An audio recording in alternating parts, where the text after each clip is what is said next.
साथ संगत जी, प्यार से कहना जी, धन निरंकार जी। साथ संगत जी, लोग कहते हैं कि धरती नरक बन गई, धरती नरक बन गई। साथ संगत जी, सदगुरु बाबा हरदेव सिंह जी महाराज का कथन है कि मानव के कर्मों से धरती बसती और उजड़ती है, मानव के कर्मों से दुनिया बनती और बिगड़ती है। साथ संगत जी, ये सच भी है, देखा भी गया है कि हमारे कर्मों से ही अगर संसार में कुछ तकरार है, बैर विरोध है, तो साथ संगत जी ये मानव के सोच का या मानव के कर्मों का ही परिणाम है। साथ संगत जी, गुरु तो चाह रहा है कि इंसान के अंदर सुधार आ जाए, समझ आ जाए, ये चेतन पुरुष है। पर साथ संगत जी, सत्संग में आने के बाद भी कई लोग सत्संग में आने के बाद आते तो ज़रूर हैं, लेकिन आने के बाद भी वो जो है केवल इच्छाओं कामनाओं से भरे पूरे होते हैं। यहाँ आकर के वही कहते हैं सतगुरु से, हमको ये चाहिए, हमको वो चाहिए, संसार की सारी वस्तुएं मांग लेते हैं। अभी जितना मिला है उससे संतुष्टि नहीं मिलती, उसमें खुद उलझे हैं। और जो है और साथ संगत जी, ये सतगुरु के चरणों में आकर के भी यही सब मांगते रहते हैं। बहुत बड़ी लिस्ट होती है, उनका गुरु से प्यार नहीं होता, केवल अपनी इच्छा को पूर्ण करने के लिए, अपनी चाहत, संसार की कुछ उपलब्धियां उनको चाहिए, इसलिए आते हैं। चाहे मंदिर जाएं या सत्संग जाएं, ये कुछ न कुछ इनके मन में है चाहत, उसको पूरा करने के लिए। साथ संगत, जो गुरु के वचनों को ध्यान से सुनते ही नहीं, वे उन्हें मानेंगे क्या? जो गुरु के वचनों पर नहीं चलते, उनका लोक तथा परलोक दोनों ही बिगड़ जाते हैं। फिर जब आगे जाकर उनसे मतलब लेखा पूछा जाएगा तो गुरु उनकी सहायता नहीं करेगा। ऐसा साथ संगत जी, जब सत्संग में आते हैं तो कम से कम संत महापुरुष के वचन तो ध्यान से सुने और क्या कहते हैं, हमारा कर्म क्या होता है, अगला कदम हमारा कहाँ होगा, क्या होगा। तो साथ संगत जी, इस तरह से जो है थोड़ा सा ध्यान से सुने समझें तो हमारे जीवन में निखार आ सकता है। साथ संगत, कहते हैं कि मनमुख व्यक्ति जो होता है वो केवल धन से ही प्यार करता है। सत्संग में आए या पूजा पाठ करे, जो भी करे, उसे केवल धन चाहिए। पूजा भी करता है तो केवल उपलब्धि के लिए। कुछ ऐसे बहनें कहती हैं कि हम जो है मन्नत माने हैं, पाठ करवा रहे हैं, हमारे बच्चे की नौकरी लग जाए, हमारे मतलब घर में कुछ न कुछ हो, इसलिए हम पाठ करवाए हैं या 16 सोमवार का व्रत रखे हैं। तो साथ संगत जी, ये सब जो है हमारी इच्छा के ऊपर है, और जब ये सारे जो है इच्छा को पूर्ण करने के लिए हमें भगवान से प्यार करना है, भगवान से कोई लगाव नहीं है। साथ संगत जी, सत्संग में आने के बाद अगर सतगुरु के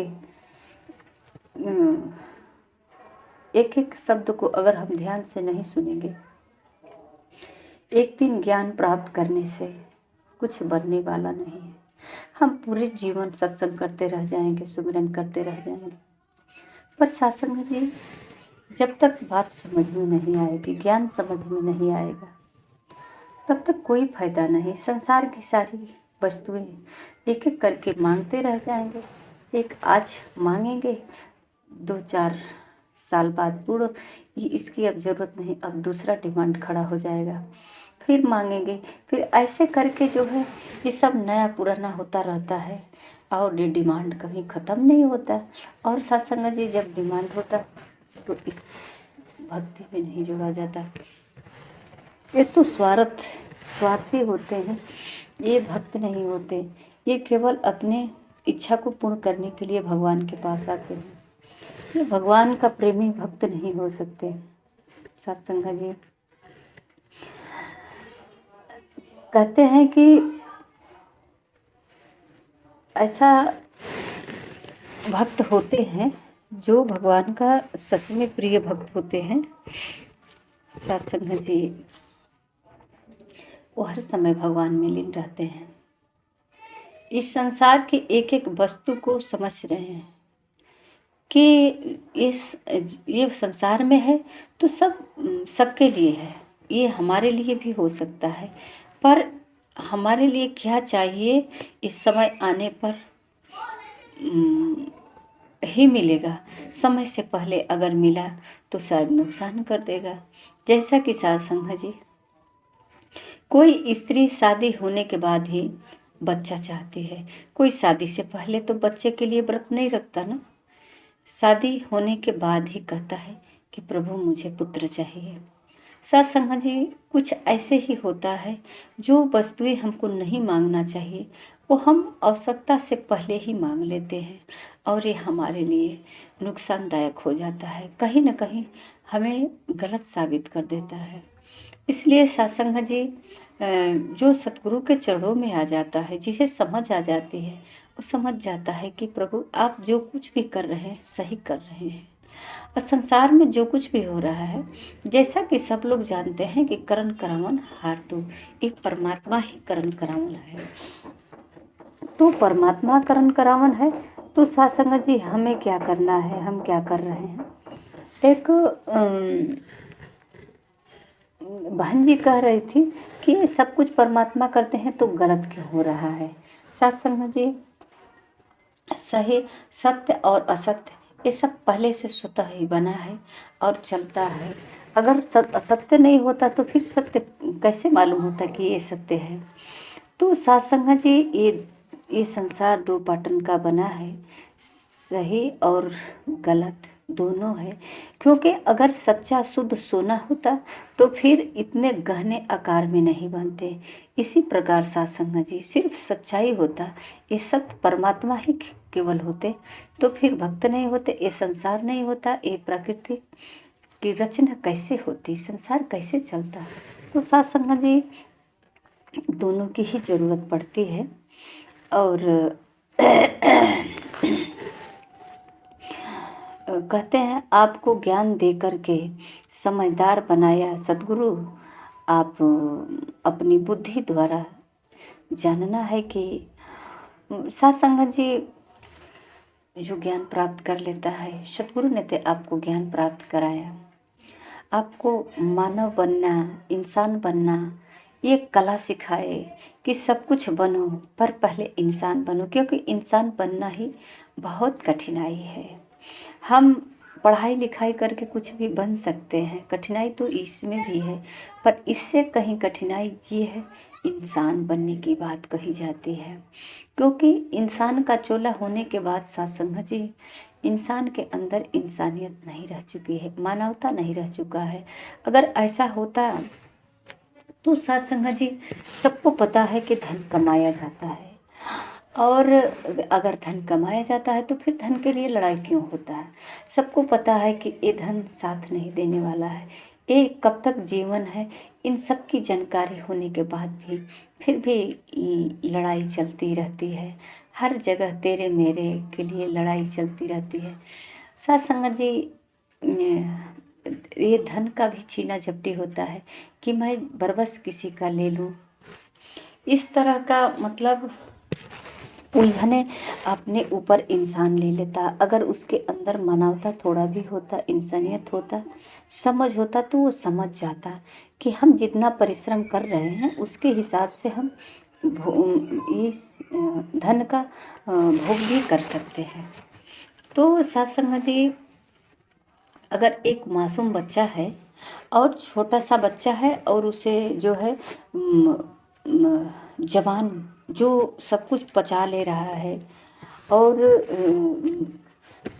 बुजुर्ग से भी ज़्यादा खाना खाता है जवान, बच्चे से भी ज़्यादा खाता है, क्योंकि अभी वो नौजवान है, अभी उसकी पाचन क्रिया ठीक है, मेहनत चलता भी है, दौड़ता भी है और खाता भी है।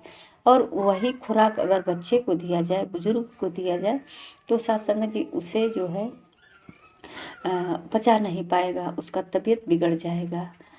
इसी प्रकार साथ संगत जी हर इंसान को समय समय पर हर चीज़ पूरी होती है, किसको कितना क्या चाहिए।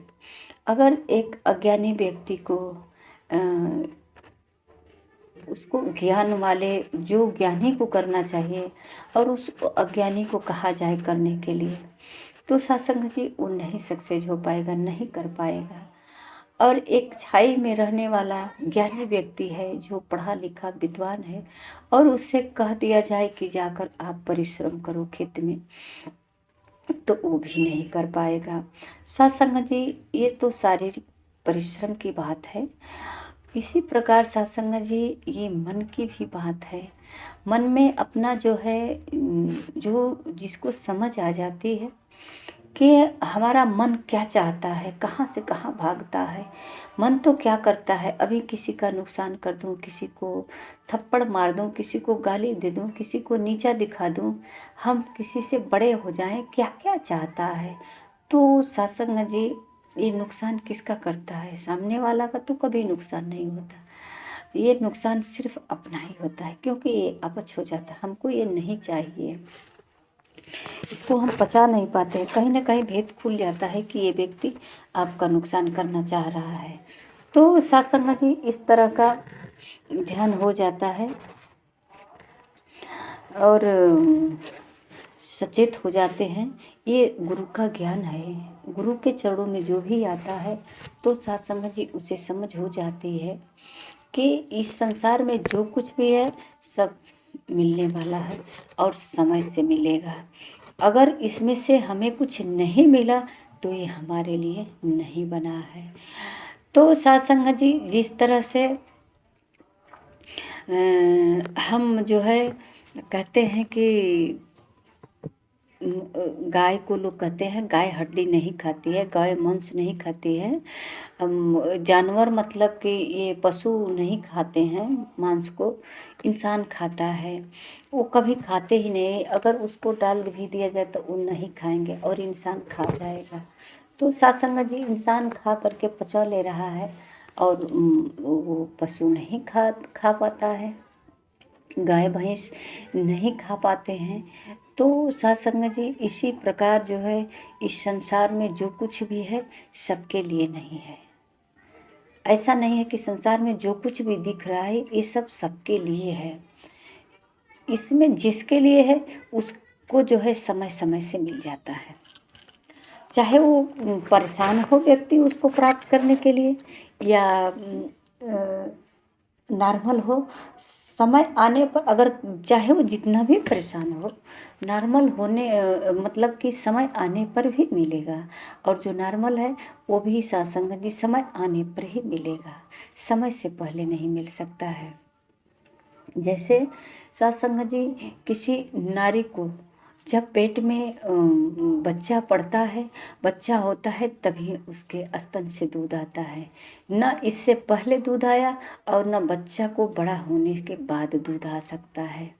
ये सब सत्संग जी प्राकृतिक देन है, सब कुछ प्राकृतिक का बनाया हुआ है। ये मानव कभी नहीं समझ पाता।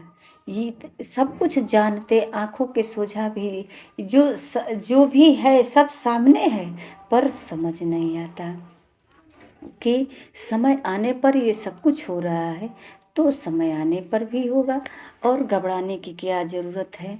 सत्संग जी सहन करने की शक्ति मानव के पास नहीं रह गई है। मानव शरीर से तो लगता है कि बलशाली है, लगता है कि खूब बड़ा हो गया है, सियाना हो गया है, पर बुद्धि से बिल्कुल निर्बल होता है, बिल्कुल बुद्धि से एकदम जो है हीन होता, गरीब हो जाता है। उसके पास बुद्धि विचार सोच और ये बिल्कुल कंगाल है, इसके लिए नहीं समझ पाता है। और उलझ जाता है, बुद्धि अपना बहुत लगाता है कि बड़े बड़े मतलब कि मुकाम पे अपना लड़ाई शुरू करता है कि इस मुकाम को हासिल कर ले। पर सत्संग जी यहाँ हार जब जाता है तो बहुत दुखी होता है, टूट जाता है, इस संसार से कहता है मेरा रिश्ता टूट गया, ये संसार किसी काम का नहीं है। सत्संग जी उसे कभी नहीं समझ आता कि मेरा संसार से रिश्ता नहीं टूटा है। संसार से रिश्ता तो जब ये शरीर से टूटेगा तब टूटेगा। पर सत्संग जी ये जो हमने चाहत बना रखी थी, जो प्राप्त करने के लिए मैं व्याकुल था, ये हमारे हिस्से में नहीं है। शायद प्राप्त करने के बाद मुझे और कठिनाई होता, और कठिनाइयों का सामना करना पड़ता। तो सत्संग जी एक व्यक्ति है, कहते हैं एक व्यक्ति जो है बैंक से रुपया निकाल लिया, अपने बैग में रख कर के चल दिया, और वहीं गेट से एक आदमी पीछा कर लिया। पीछा करते करते उसे कहीं मतलब अवसर नहीं मिला कि इस व्यक्ति का बैग हम छीन लें, उसे अवसर नहीं मिला। पीछा करते करते करते करते वो व्यक्ति उसके घर तक आ गया। उसे नहीं पता कि ये व्यक्ति कहाँ जा रहा है, उसे बस उसका ध्यान था कि इसका पैसा छीन लें। और सत्संग जी वो कभी अकेला पड़ा ही नहीं, उसके साथ कोई ना कोई व्यक्ति मिल जाता, और वो इसी तरह से बातचीत करते करते अपने घर में चला गया। व्यक्ति कहता है इतना हम परिश्रम किए फिर भी हाथ नहीं लगा। अरे बेवकूफ़, पहले पता तो कर ले कि ये जाएगा कहाँ, और ये अकेला है कि इसके साथ कोई और है। तुझे क्या लगता है कि बैंक से रुपया निकालेगा और फटाक से हमें 2 कदम पे अकेला पड़ेगा, हम इसका पीछा करके जाएं और इसको मार पीट कर छीन लेंगे, छीन कर भाग जाएंगे। इसका ध्यान तो बहुत नॉर्मल इतना ही सा था कि ये पैसा निकाल कर, जब पैसा निकालने आया है तो सतर्क है, कहीं ना कहीं अपनी मतलब कि ध्यान बनाया है कि हम जो पैसा ले रहे हैं तो हमारे आसपास कोई हमारे साथ होना चाहिए, या हम घर की कितनी दूरी पे हैं। तो सत्संग जी उसका सारा परिश्रम बेकार गया, और जाना ही होगा, क्योंकि दूसरे का धन तो पीछा कर रहा है लेने के लिए। अरे कुछ ऐसा कार्य कर जो जिसमें तुम्हें फ़ायदा हो, किसी का नुकसान ना हो, इसमें हमारा भलाई होता है। हम ऐसा परिश्रम क्यों नहीं करते कि जिसमें हमारा फ़ायदा हो, किसी का नुकसान ना हो। अगर ऐसा हम कार्य करते हैं तो कभी हम गरीब नहीं होते, कभी हमें नुकसान नहीं होता, हमेशा फ़ायदे में ही रहते हैं। अगर वो प्राप्त हो तभी फ़ायदे में है, नहीं प्राप्त हो तभी फ़ायदे में है, क्योंकि किसी का नुकसान तो नहीं हुआ। तो सत्संग जी अगर नुकसान हो जाता, फ़ायदा भी हो जाता, नुकसान भी हो जाता, वहाँ भी हम हार ही जाते हैं। वहाँ भी समझ लीजिए कि मेरी बुद्धि काम नहीं की, क्योंकि किसी को तड़पा कर, किसी को सता कर, किसी को कष्ट देकर अगर हमें फ़ायदा हुआ तो ये हमारा परिश्रम नहीं, ये हमारी बुद्धि नहीं, ये तो छल है। तो आइए सत्संग जी, हमें सद्गुरु से ऐसा ज्ञान प्राप्त होता है कि समय आने पर हमारे लिए जो बना है संसार में सब कुछ मिल जाएगा। हम परिश्रम वही करें, हम वही कार्य करें जिसमें किसी का भलाई हो सके। अगर भलाई ना हो सके तो सत्संग जी किसी का बुराई ना हो। अगर हम ऐसा कार्य करते हैं सिर्फ अपनी भलाई के लिए तो कहीं ना कहीं मेरा भी नुकसान होगा, क्योंकि ये दुनिया है, इस दुनिया में हम हैं। अगर हम ऐसा करते हैं तो कोई और भी तो ऐसा ही करता होगा। तो उस नुकसान में किसी दिन उस नुकसान की लाइन में हम भी खड़े हो जाएंगे, एक दिन हमारा भी नुकसान होगा। तो सत्संग जी हम ऐसा क्यों सोचते हैं किसी के बारे में, हम किसी का नुकसान करने के लिए सोचेंगे ही नहीं। सिर्फ हमारा ध्यान है हमसे किसी का भलाई हो। हमें थोड़ी सी कष्ट अगर हो रही है कोई बात नहीं, आज है कल फिर कल कष्ट से मुक्त मिल जाएगी। अब ऐसा क्यों हम सोचें कि हमें कष्ट हो रहा है तो फलाने व्यक्ति को कष्ट मिल जाए, हमें सुख मिल जाए। अगर ऐसा आदान प्रदान होता रहेगा तो अगर कल किसी व्यक्ति को कष्ट है हमें कष्ट है, किसी और व्यक्ति को कष्ट हो जाए, हमें सुख मिल जाए, तो फिर कहीं ऐसे घूमते घूमते ये कष्ट हमारे ही पास ना आ जाए। तो सत्संग जी, हमारा ध्यान सिर्फ ये हो कि कष्ट हमें भी ना हो, किसी और को भी ना हो। हम किसी को कष्ट नहीं देना चाहते। हम किसी के मतलब कि बीच जीवन, जो जीवन है, अच्छा जीवन है, उसको हम बर्बाद करने के लिए कहीं कदम न उठाएं। उसमें अगर कुछ रंग भरना चाहते हैं तो प्रेम का रंग भरें, और उसके जीवन में दुख का रोड़ा न बने। सत्संग जी, क्योंकि ये हमारा भी जीवन है, इसमें भी कोई रोड़ा आ सकता है। तो सत्संग जी, सतगुरु कहते हैं कि ये धरती नरक नहीं, ये दुनिया नरक नहीं, ये सब कुछ ठीक है, और इसी में आप हो तो आप भी ठीक हो। बस हमारा कर्म, हमारा स्वभाव, हमें क्या करना है ये समझ कर करना है। चाहे हम मंदिर जाकर पूजा करें या सत्संग जाकर सत्संग करें। साध संगत में हम बैठने से पहले साध संगत के बारे में समझ जाएं कि साध संगत क्या है। तो साध संगत जी, इस तरह से बारीकी से अगर हम संतों महापुरुषों के वचनों का पालन करेंगे और हमें समझ आ जाएगी, तो लगता है साध संगत जी कि हमारे जीवन में किसी प्रकार का कठिनाई नहीं आएगा। क्योंकि सबसे बड़ी चाहत ही हमारे जीवन का कष्ट है। जीवन में जितनी भी कठिनाई है, ये सब चाहत ही है। किसी को प्राप्त कर लेना, कोई अच्छा लग रहा है, कोई लड़की अच्छी लगी, कोई लड़का अच्छा लगा, इसको हम प्राप्त कर लें, ये भी एक कठिनाई है। मिला तो कुछ क्षण के लिए सुख प्राप्त हुआ, फिर तो कठिनाई हुआ, नहीं मिला तो कष्ट हुआ। सत्संग जी, ऐसा हम क्यों चाहें? जो मिलने वाला होगा समय आने पर मिल जाएगा। हम क्यों जोर जबरदस्ती से प्राप्त करना चाहते हैं? चतुराई से, छल से प्राप्त किया हुआ ये कितने समय तक चल सकता है? तो आइए सत्संग जी, हमारे सतगुरु माता सुदीक्षा जी महाराज की यही सिखलाई है कि न धरती नरक नहीं है। इसे हम चाहते जहाँ भी रहेंगे वहाँ सुख आनंद प्राप्त कर सकते हैं। हर पल अपने जीवन को सहज बना सकते हैं, और विनम्र हो करके धैर्यतापूर्वक इस जीवन को जी सकते हैं। इस जीवन में एक रंग भर लें सिर्फ सच्चाई की, और सच्चाई सत्संग जी, अगर इसमें खासर आ गया तो कहते हैं कि अगर उत्पत्ति होगी तो विनाश पक्का जरूरी है। तो सत्संग जी, अगर हमारे मन में कुछ जन्म लिया है चाहत, तो इसका विनाश तो होगा ही। प्राप्त तो कर लेंगे, पर सत्संग जी, जो प्राप्त किए हैं, जो हमारी इच्छा, ये कितने समय तक रह सकता है? तो आइए सत्संग जी, हमारे संसार जी कहते हैं कि चाह गई चिंता गई मनवा बेपरवाह, जिसे कुछ नहीं चाहिए वही है संसार। ऐसा अगर भाव आ जाए कि हमें कुछ नहीं चाहिए, हमें संसार में सब कुछ दिख रहा है, और संसार में संसार वालों को भी मिल रहा है, तो सबको मिल रहा है बारी बारी से, तो समय आने पे जो मिलना होगा हमें भी मिलेगा। ऐसा संतोष, धैर्य, विश्वास रख करके अपना जीवन व्यतीत करें। सत्संग जी, प्यार से कहना जी, धन्य निरंकार जी।